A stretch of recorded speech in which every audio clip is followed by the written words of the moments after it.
ढोकळा बघा किती मस्त फुगलेला आहे आणि काय जबरदस्त जाळी आलेली आहे. आणि मुख्य म्हणजे हा ढोकळा बेसन पिठाचा बनलेला नाहीये. तर पटकन आपण रेसिपीला सुरुवात करूया.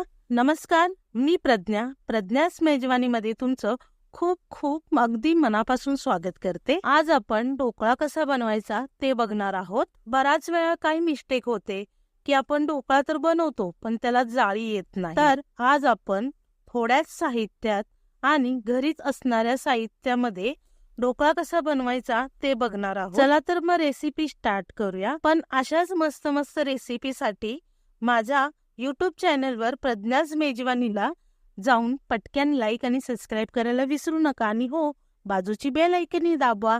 चला तर मग आपण रेसिपी बघूया. तर सर्वात प्रथम आपल्याला बाउल घ्यायचा आहे आणि बाउल मध्ये आपण 2 कप तांदूळ घ्यायचा आहे. ज्या वाटीने आपण तांदूळ घेतलेला आहे त्याच वाटीमध्ये आपल्याला भरेपर्यंत आपल्याला चणा डाळ घ्यायची आहे आणि त्याच्यातच थोडीशी मुगाची डाळ आणि त्याच्यामध्येच पुन्हा उडीद डाळ घेणार आहे. म्हणजे हे 3 डाळीचं प्रमाण करून मी 1 वाटी डाळ तयार केलेली आहे.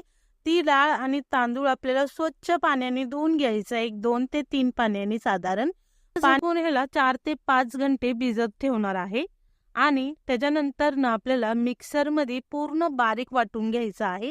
जसं आपण डोश्यासाठी बॅटर तयार करतो ना त्याचप्रमाणे आपल्याला हे देखील करायचं आहे.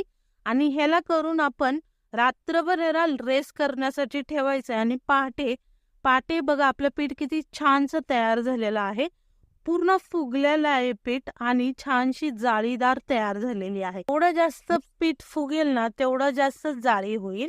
आता ह्याला 2 मिनिटं आपण चांगला हलवून घेऊया. त्याच्यामध्ये मी अर्धा चम्मच हळद टाकलेली आहे, चवीनुसार मीठ टाकलेलं आहे आणि अर्धा चम्मच साखर टाकलेली आहे. 2 ते 3 चम्मच मी तेल घेतलेलं आहे. 7 ते 8 हिरव्या मिरच्या दरदर वाटलं होतं. 10 मिनिटं पूर्ण हलवून घेणार आहे. त्याच्याच नंतर त्याच्यामध्ये अर्धा चम्मच मी सोडा घेतलेला आहे. सोडा ऍक्टिव्हेट होण्यासाठी मी त्याच्यावर थोडंसं पाणी घालत आहे आणि पुन्हा 5 मिनिटं साधारण हलवून घेणार आहे. लक्षात ठेवायचं आपल्याला पीठ जास्त पातळही नाही आणि जास्त घट्टही नाही तयार करायचंय. तर चांगलं हलवून घ्यायचं. त्या डायरेक्शन मध्ये आपल्याला हलवायचं आहे. हलवलं बॅटर मी साईडला ठेवल्याच्या नंतर एका साईडला मी कढईमध्ये पाणी तापवण्यासाठी ठेवलेलं आहे. आता आपल्याला ताट घ्यायचं आहे. तुमच्याकडे ताट नसेल किंवा केकचं भांडं असेल तरीही चालेल. त्याच्यामध्ये आपल्याला थोडंसं तेल टाकून पूर्ण सगळीकडे आपल्याला लावून घ्यायचं आहे. आणि त्याच्यामध्ये जेवढं बॅटर बसेल ना तेवढं आपल्याला ते बॅटर आपल्याला त्याच्यात घालून घ्यायचं आहे. घालून घेतल्याच्या नंतर ना 5 मिनिटं आपल्याला ताटासह 2 ते 3 सेकंद चांगलं आपटून घ्यायचंय. म्हणजे त्याच्यामध्ये हवा आलेली असेल ती हवा पूर्ण निघून जाईल. पाणी बघा माझं पूर्ण तापलेलं आहे. एक उकळी आली होती त्याला, एवढं पाणी तापवून घेतलेलं आहे. आता ते गॅस मी बारीक केलेला आहे. त्याच्यामध्ये मी अशी जाळी ठेवून ते ताट ठेवलेलं आहे. ताट बरोबर मध्ये आहे का नाही चेक करायचंय. आडवं तिडवं झालं की तो ढोकळा आपला असा आडवा पडून राहील. मस्तपैकी ह्याला बरोबर मध्ये ठेवायचंय. ताट झाकायचंय आणि घड्याळ बरोबर 25 मिनिटं मीडियम गॅस करून 25 मिनिटावर आपल्याला ढोकळा तयार करून घ्यायचा आहे. अजिबात मध्ये झाकण उघडायचं नाहीये. आता आपण मध्ये चाकू घालून बघूया. चाकू जर आपल्याला नीट क्लीन निघाला की आपण समजूया आपला ढोकळा इथे पूर्णपणे तयार झालेला आहे. चला तर मी आता हे ताट काढून ह्याला थंड करण्यासाठी ठेवते. 5 ते 10 मिनिटानंतर हा चांगला थंड झालेला आहे. आणि आता मी हे जे नॉर्मल जसं आपल्याला खाप पाहिजे तशा मी ह्याला चिरा पाडून घेते. चिरा पाडून झालेल्या आहेत. मी एक तुम्हाला काढून दाखवते. बघा ताटाला तेल लावल्यामुळे आपला ढोकळा खाली चिपकलेला नाहीये. आणि बघा किती फ्लपी झालेला आहे आणि किती छानसा फुललेला सुद्धा आहे. आता हे आपण सगळं काढून साईडला काढून ठेवूया. एका तोपामध्ये आपल्याला तेल गरम करायचं आहे. 2 ते 3 चम्मच मी तेल घेतलेलं आहे. त्याच्यामध्ये जिरं, मोहरी हे टाकून चांगला तडतडून दिलेलं आहे 5 मिनिटं.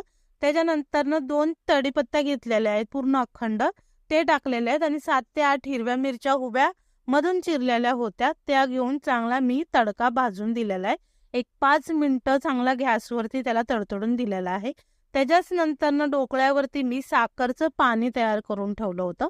ते पाणी मी असं घालून घेणार आहे. थोडंच पाणी घालायचं आहे, जास्त पाणी नाही घालायचं आहे. पाणी घातल्याच्या नंतर 5 मिनिटांनी मग त्याच्यावर आपल्याला हा तडका घालून घ्यायचा आहे. बघा किती छानसा झालेला आहे. तडका टाकल्याच्या नंतर 5 मिनिटं आपल्याला त्याला शांत ठेवून द्यायचं आहे. म्हणजे तो तडका पूर्णपणे ढोकळ्यामध्ये मुरला पाहिजे.